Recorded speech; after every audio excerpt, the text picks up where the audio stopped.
Hello mga kakoders, andito na naman tayo. Ipapakita ko sa inyo yung dati kong flight. Kailangan ko na maglinis ng phone kasi fall na ako. Kaya kailangan kong i-dispatch itong mga video na to. Sayang kung hindi ko upload o i-erase lang. Memories din to, no?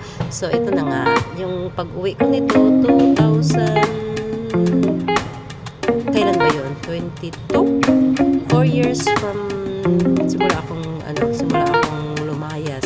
4 years muna bago ako nakabalik. This is the first time na pag-uwi ko since nag-Middle East ako. So ito na nga, itong part na to, ito yung makikita niyo is ang airport ng Dubai.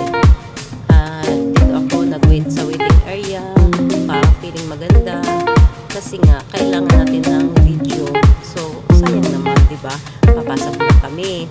Nakikita niyo naman, hindi ko naman kailangan sabihin, pero kailangan kong may sasabihin para naman hindi kayo maboboard sa kakapanood dyan kasi wala naman talagang kwenta.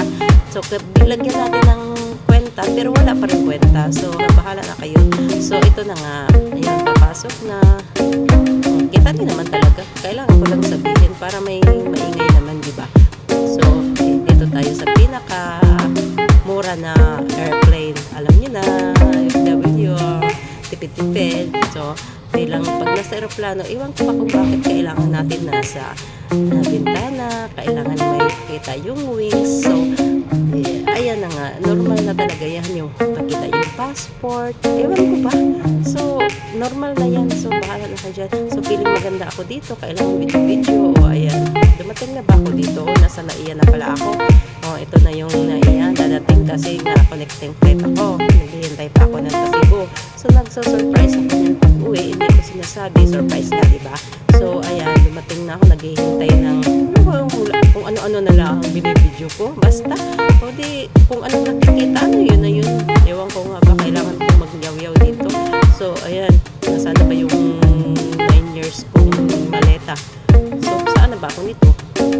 O, ayan. Naglalakad. Hindi ba? Obvious naman. So, ayan.